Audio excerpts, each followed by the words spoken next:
wonderful to be here, and as you could notice, fake laughter is as fun as the real one. I'm going to talk about how to build a movement to change the world. There are a few tips I can give you, and my main points will be that movement is like a dance club, so you can visualize it. If you ever have been in a dance club, what happens there. I also believe that there are many ways to change the world, so maybe a few minutes on that idea. Then I begin giving lobbying schools in Finland for various organizations for 25 years, so you're going to have my briefest lobbying school ever. And then in the end, a bit about radical fun, how to change the world by laughter.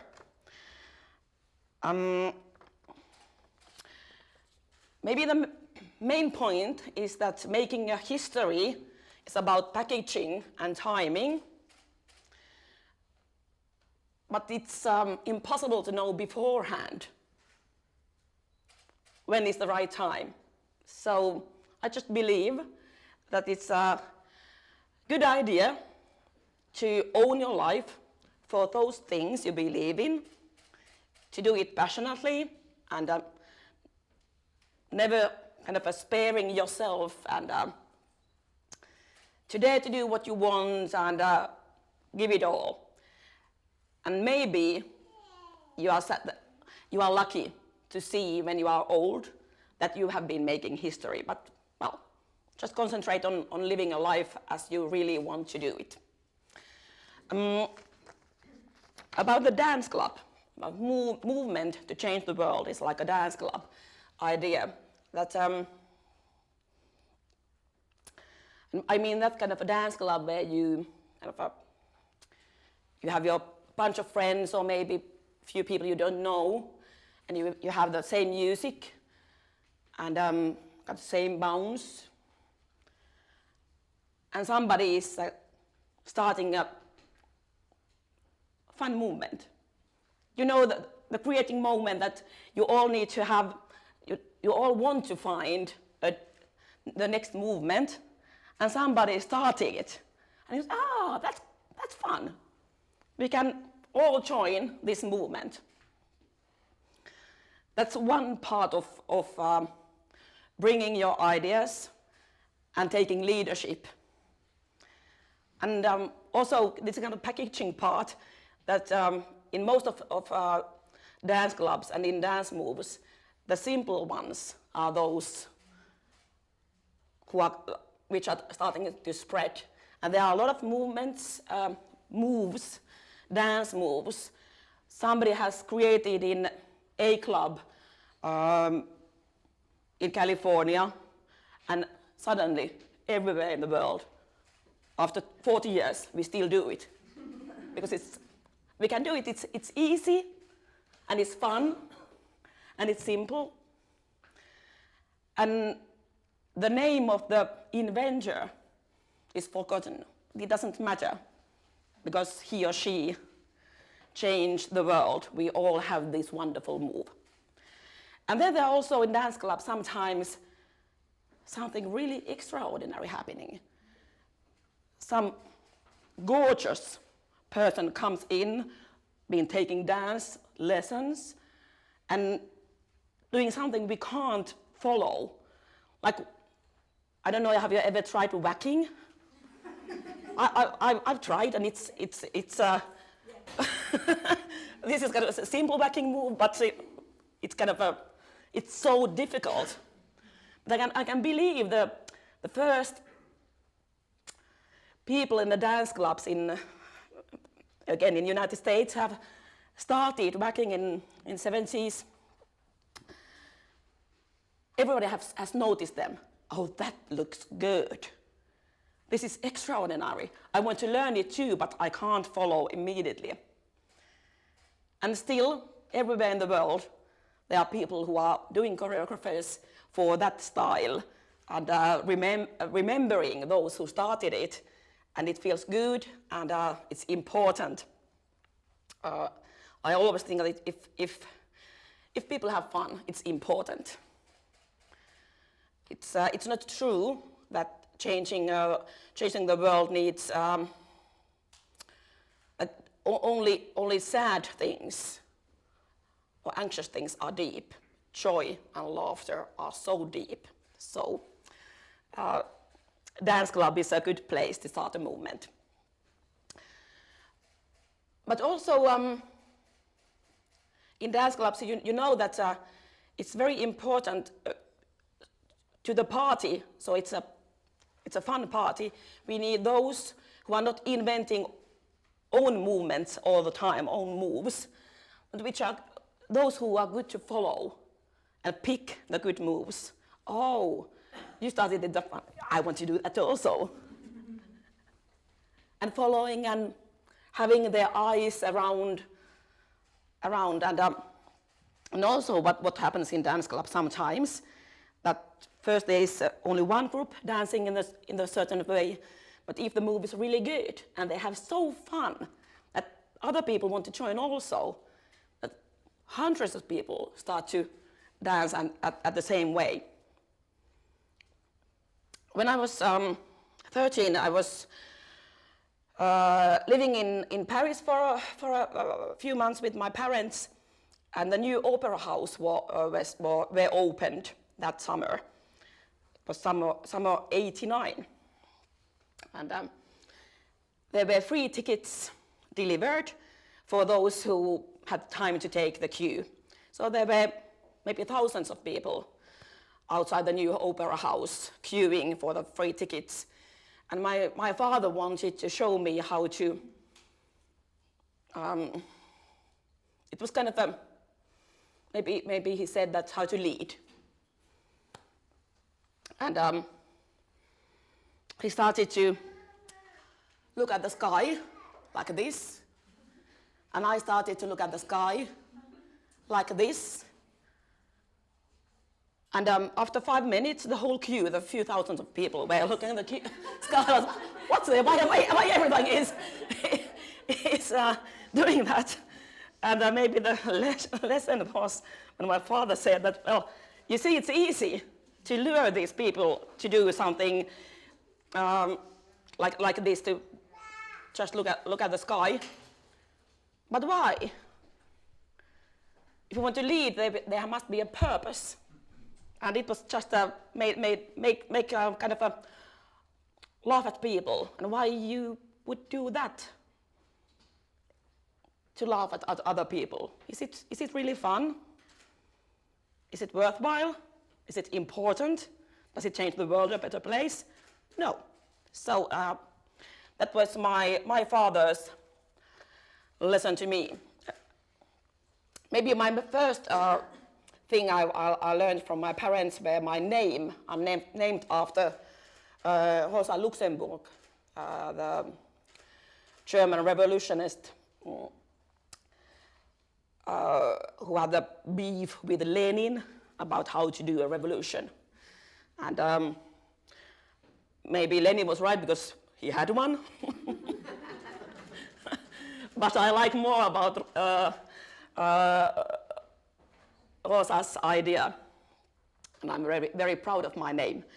The idea is to that if you want the revolution to be kind of successful and real, it must be organic. Kind of people just start it because it's needed. And if we look at the big scale of history, all the violent revolutions fail, really.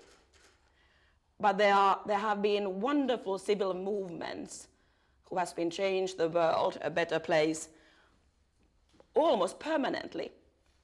Like a feminist movement. I've been part of it for my whole life, and it's very dear to me. That from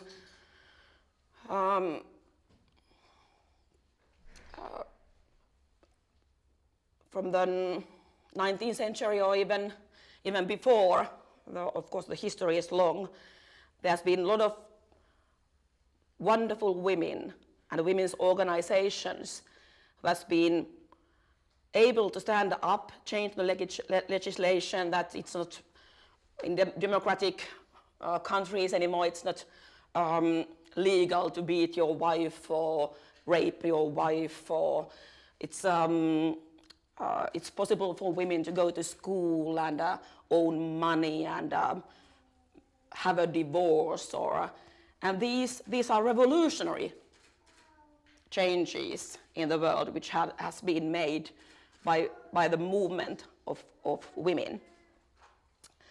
And it's still happening. And I think my favorite things in my life has been when the Me Too started. Because, well, I've tried to do the timing and packaging things in 90s also. I've been making a lot of campaigns against sexual harassment. And suddenly, the new generation just do it. They just stand up and say, me too. And the world was, and then those rocks are still rolling, and there's something, I believe that we can't go back. Because there were enough girls and women who did it at the same time in many places. The dance club was huge, and they all did it at the same time. So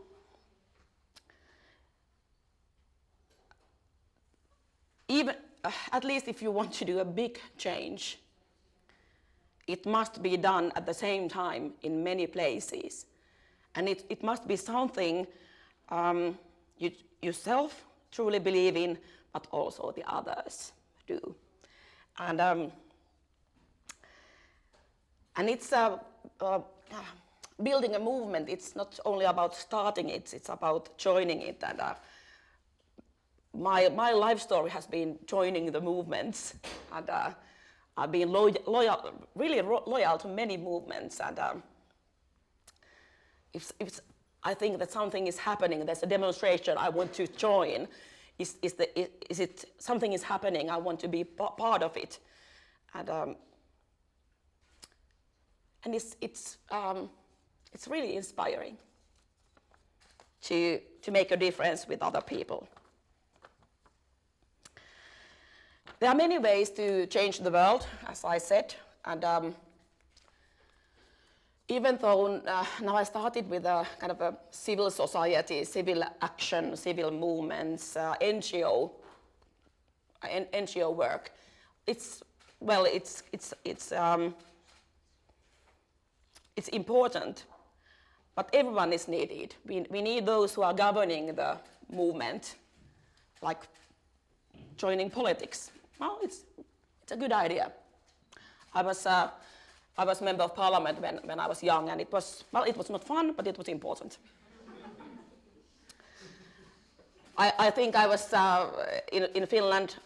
I was trying to broaden the concept of being a politician, and I think I managed to do it. And there are new generations who stand high. And it's also a good idea to do art. Art can change the world, because it's a way to build new mindsets.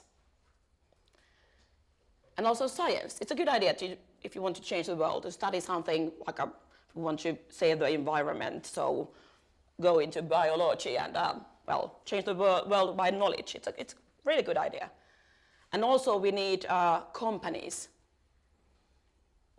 who are bringing up the solutions in markets to change the world.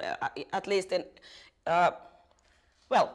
it's for green solutions, but also we feminists, we need those companies who start to do it differently and say that, well, we have the safe place, we have the brave space, We want to have a diverse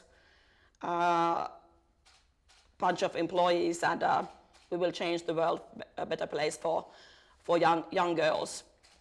We need those companies who are really taking it seriously, their share to change the world. So I don't say that you have to take them all, but life is long, so you have time. It's not impossible. I've done it all, and I have still 40 years to go, maybe, somewhat. I'm not 47, so I want to try the all ways to change the world and fight for my visions for society which is free and equal, and everyone has a possibility to cultivate their own mind and to be a kind of a society which makes it helps to be a better person every day and month. So that's my kind of aim in life. So if you think that, well, science is not for you, so don't pick it. I don't want to say that some part of these changing the world tools is better than any other. If you want to do art is good. And art is also fun. That's important. Well, sometimes, not always. We have heard about those creative people who are suffering. That's possible too, but don't concentrate on that at this point. But just choose a battle. We don't choose that one. But about lobbying school, I'm a professional lobbyist right now. I do lobbying for culture and arts associations in Finland, and my task is to raise money for culture. So how I do it, how to do lobbying if you want to influence politicians, not being a politician by yourself. So there are 3 rules to do it successfully. The first one is to influence something which is already going on, because it's extremely difficult to bring something on the agenda which is not there already. So concentrating on something which is already on the agenda, or there's a process going on, like elections, take part of it, take part of the debate which is going. It's more easy, and it feels so good when you succeed. So take the easy way. The other rule is build a coalition. The more the merrier. It's more fun to do it together with others, with other organizations, with other people, but also it's more influential, because the more you are, the powerful you are. So build a coalition. And the third one, the packaging part, have a clear message. If your aim is not crystal clear, it's impossible to succeed. So there must be something which is like one sentence or a specific sum for a specific purpose. Then you can succeed. So this was my brief lobbying school. But then my 4th point was radical fun. So I truly believe that laughter is a way to change the world. And there's one comedian in Finland, Jyrki Liikka, who has invented my favorite idea, what is fun? 2 points. The idea is fun, or there are fun parts. Easy, huh? It's kind of a receipt of funness. The idea must be fun, or there are fun parts in it.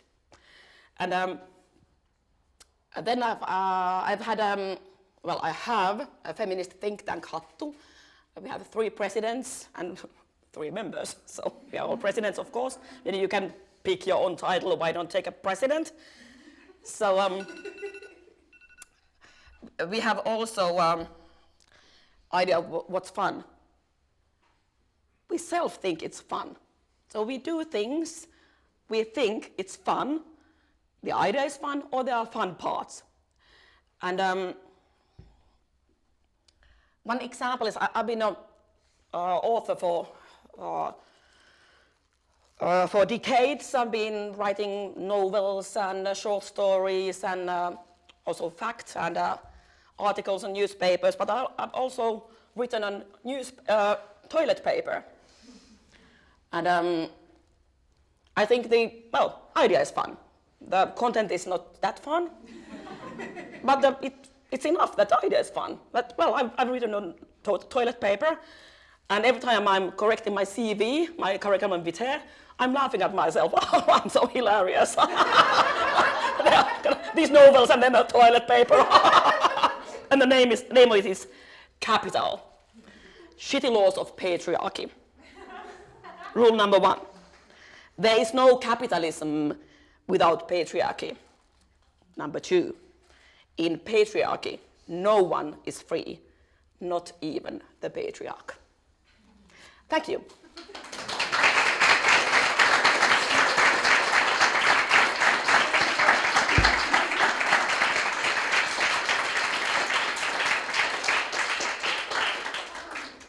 So now questions. Do you have questions, thoughts to share with Rosa?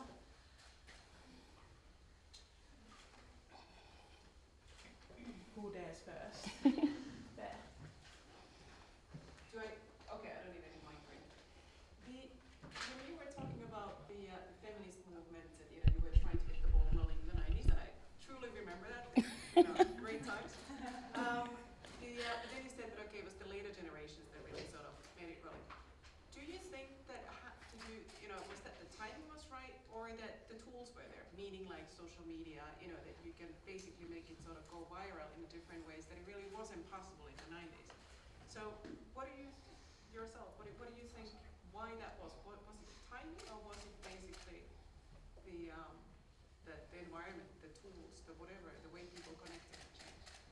Well, the tools were good for the time, but of course the older generations have also had powerful tools to change the world, and we've been doing it. So of course social media, it's a wonderful democratic tool to have, and Me Too was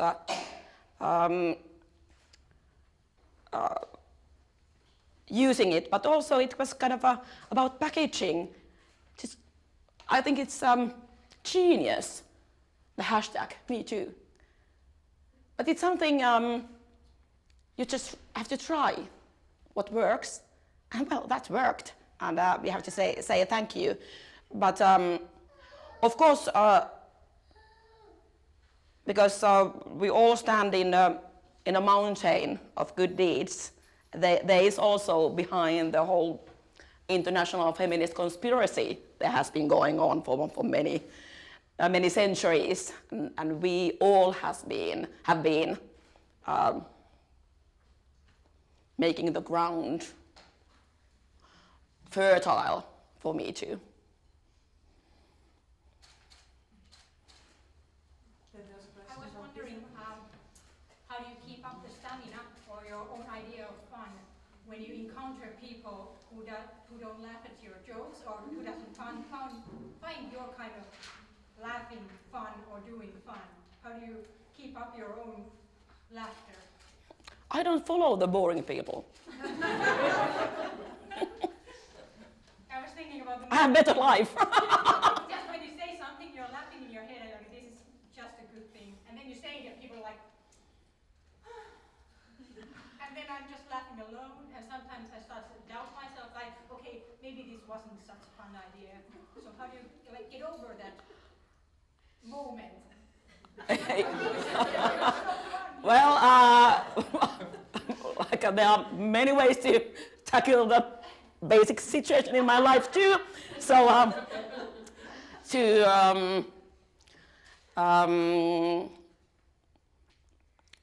if it really has been embarrassing and like a public humiliation. So I'm that generation who drinks alcohol a lot. So it helps, works for me, and having a good time with my loved ones, it helps. And I just know that it's not, that there are a lot of people I don't care what they think. I really don't care. And sometimes I have to rationalize it. Like, I give you a story. When I was a bit younger in politics, I was in many situations. People were staring at me that she's so embarrassing and horrible and can't behave. And then I was in a dinner where the president of Finland, Tarja Halonen, the former president, was sitting in my table, and I told her that I've been having kind of a principle to always start a buffet, because it's important to show that also young women can be that important, that I'm as important as anyone here.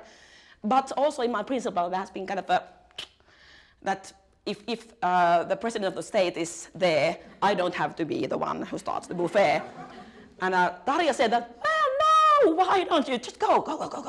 Let's see what happens if you start the buffet. And she set me free, and I went to the buffet, and I was totally alone. I was not leading, there was no one behind me, there was no queue. I was just the 20 tables of people with suits were following, and all the organizers had their necks red. Oh no, the horrible Merilainen, no, she's going, and doesn't she know that it must be president who starts? And I collected the mozzarella balls from the buffet and went to the table, and Tarja Halonen, the president, was laughing her ass off. Like, that was so fun. They all were so angry at you. And I just remember that, I made a good impact to a president I admired. Hell with the other people.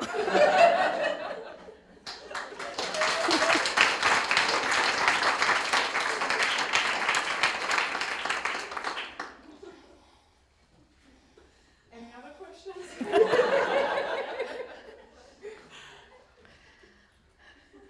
Who dares next? Wow, okay. That's it. Thank you so much. And thank you for laughing at me.